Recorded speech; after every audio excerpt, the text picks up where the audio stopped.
All right, welcome to Wednesday Night Live. Hopefully, our camera will stay on. Literally, in the last 10 seconds of the countdown, my camera went black, and so hopefully that doesn't happen again tonight. It hasn't happened to us in a couple of weeks, so I thought we had that taken care of.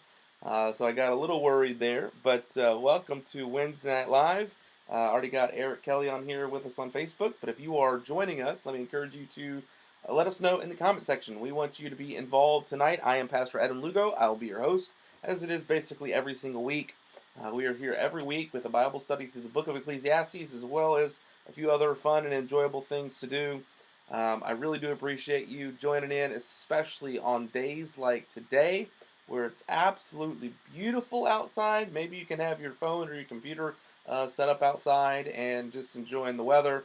Hi, Anita. Good to see Anita on here with us as well on YouTube. Maybe some others again. As you start getting on here, let us know that you're joining us for Wednesday Night Live. Again, my family downstairs, so glad they're tuning in as well.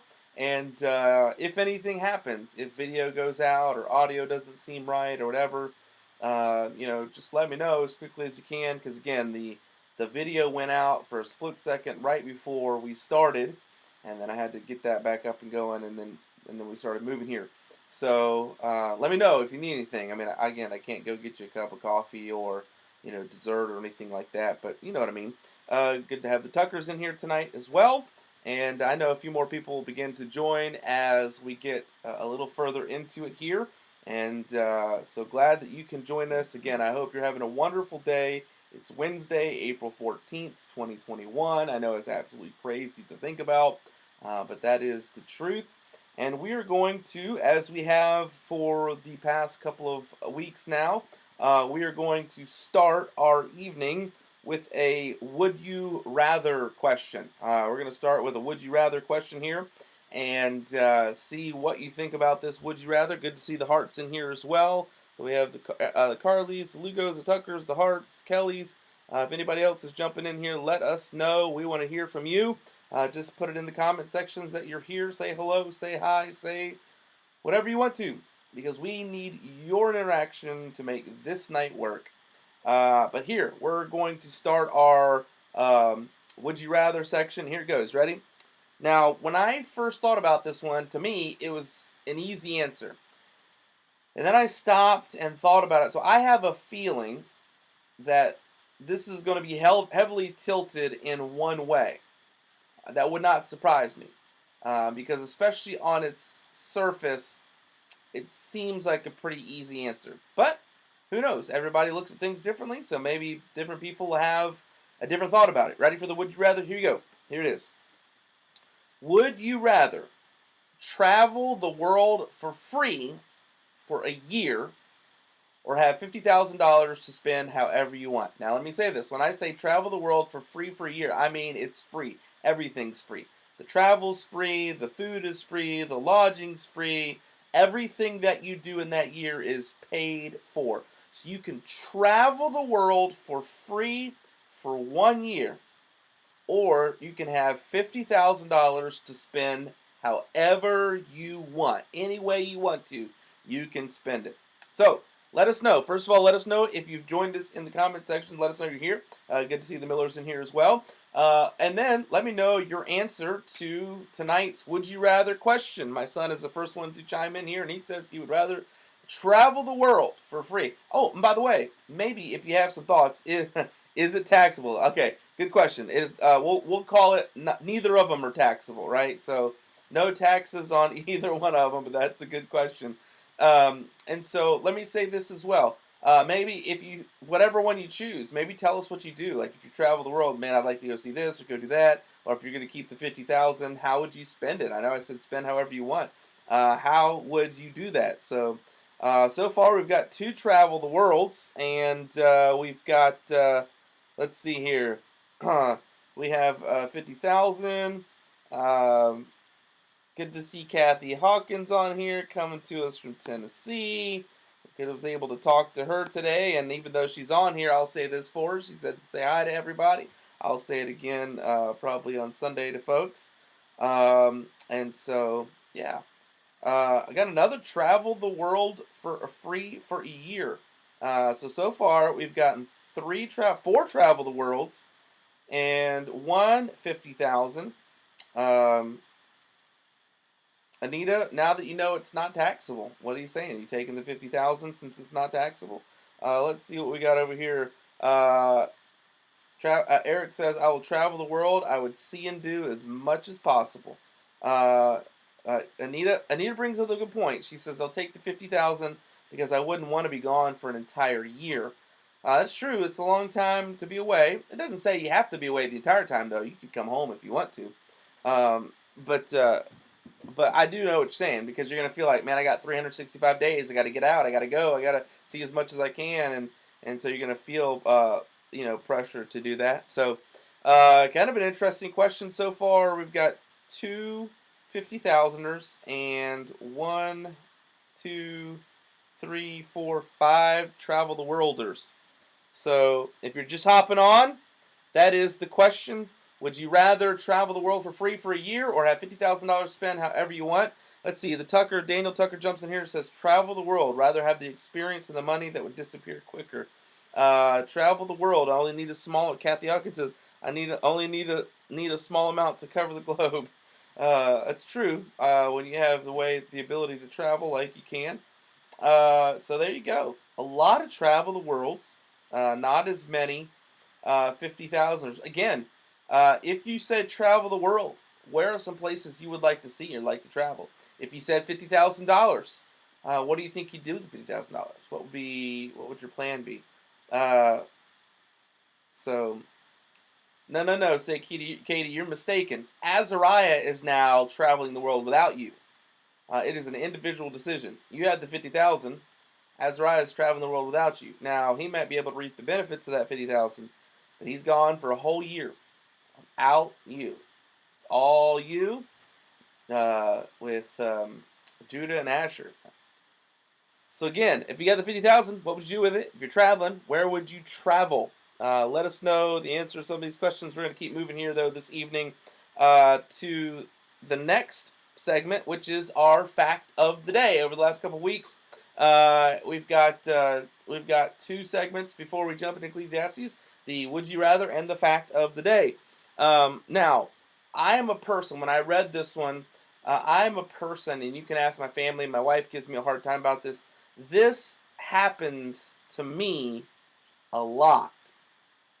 So let me know in the comment section if this happens to you, or am I the only one? And I haven't quite figured out why this happens to me so much, but it does. Here is today's fact of the day, and there may be a person or two on here that already knew this. Did you know that the medical term for a brain freeze is Sphenopalatine ganglioneuralgia? Sphenopalatine ganglioneuralgia. I'm guessing that's why somebody labeled it brain freeze. That's probably a little bit easier to say, especially when your head is hurting from the ice cream or from the icy or from whatever it is that you're drinking that's making your head really cold, to go, oh, I'm experiencing sphenopalatine ganglioneuralgia. Oh, it's easier just to go, oh, I'm having a brain freeze. I tend, for whatever reason, to get brain freezes a lot. Anybody else out there get brain freezes a lot, or is that just me? Is it just me? But now you know the medical term for a brain freeze. Just in case you were wondering if brain freeze was the medical term, it is not. It is sphenopalatine ganglioneuralgia. There you go. Your fact of the day. I'm checking to see if anybody else. I haven't seen anybody else respond yet on if anybody else gets those. If that's just me, or if or anything like that. I'm checking.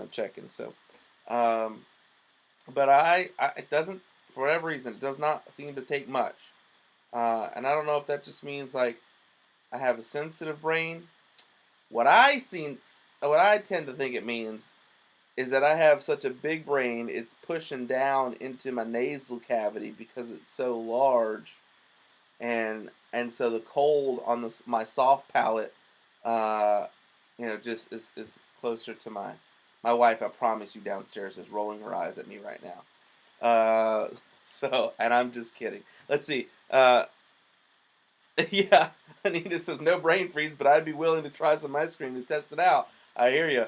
Yeah, let me have all that ice cream. I'll keep trying and see what happens. Kathy Hawkins, every time you drink a mango drink from Dutch Bros, you would get a brain freeze. Man, I don't. They're miserable too, and I know all the tricks of the trade. You know the pressing your tongue up against your soft palate, the all sorts of stuff. There's my wife with the eye roll. I know it comes soon enough. There it is. But now you know the medical term for brain freeze is phenylpalatine ganglioneuralgia. All right. If you have any other thoughts about brain freezes, let me know. If you don't, take your Bibles and we'll go to Ecclesiastes chapter 9. Ecclesiastes chapter 9, and we're going to jump into our series here, Life Under the Sun, a study through the book of Ecclesiastes. And believe it or not, we're on the home stretch here. We've kind of made it 66% of the way through, two-thirds of the way through the book of Ecclesiastes. Chapter 9 is a fairly short chapter. It's only about, I don't know, like 18 verses or something like that. It's pretty short, though. And it doesn't. Sometimes Ecclesiastes can seem like a proverb where every verse or two he's kind of changing subjects and going somewhere else. But especially in Ecclesiastes chapter 9, he really stays on point and on subject almost the whole way through, or at least one or two subjects the whole way through. Um, but we still may not make it the whole way through Ecclesiastes chapter 9. It just depends, again, on how much interaction we have and just kind of how far I feel like going and whether I want to make the transition that happens later on in the chapter. But just as a reminder, we finished off uh, really the subject of wisdom and the value of wisdom in a person's life. And really, when we came to the end of Ecclesiastes chapter 8, this is where we landed. Wisdom helps us to exercise discernment in our decisions. Again, if you read the beginning of Ecclesiastes, it would almost seem like Solomon says, and he does, it's not almost seem, he does say that, wisdom brings sorrow, and it brings more heartache, and it brings more hardship. But that is not the conclusion of the whole matter. In chapter 7 and 8, he goes through wisdom a little bit more, and at the end of it, we understand that wisdom is valuable in a great way. And one of those ways that wisdom is so valuable is it helps us to exercise discernment in our decisions. However, whenever we come to Ecclesiastes chapter 9, there is a major transition that happens, that a left turn really away from wisdom to a completely different subject. And it's funny because even for me tonight, I feel this pull to talk a little bit longer about our would you rather questions, to talk a little bit longer about our fact of the day. And part of that reason, part of that pull, I think, is because there's a natural pull, there's a natural bent to avoid the subject of Ecclesiastes chapter 9. It's a subject that many people avoid, that people just don't like to talk about oftentimes. If you have, maybe you've already read Ecclesiastes chapter 9, maybe you've beat me to the punch, maybe your eyes are scanning it right now, but if you haven't, does anybody want to take a guess at the subject of Ecclesiastes chapter 9? A subject that people will oftentimes avoid at all costs. And while it's not a curse word, it's not a dirty word, it's also a word that sometimes people struggle to say. So much so that we've replaced it with all sorts of different other phrases, um, to replace it. And so I'm interested to see what you folks say. I just see it looks like my feed went out on Facebook. It looks like it's there on YouTube, but my feed went out on Facebook. So, oh, there it is. It popped back on. So I don't know what's going on here. So let me know if you happen to lose that feed anywhere. Anybody want to take a guess? I won't wait too long at what the subject of Ecclesiastes chapter 9 is. Something people often try to avoid, even a word they don't like to say. We don't like to say. And so we'll make up all sorts of words for it. Now it looks like our YouTube feed has gone out. Hopefully it's just lagging a little behind the Facebook feed. and it'll pop back on as well here in just a minute. So we'll see. There it goes. Perfect. So the hearts hit on the subject of Ecclesiastes chapter 9. Now my Facebook feed went out. Now tell me if I'm crazy. Let me know in the comment section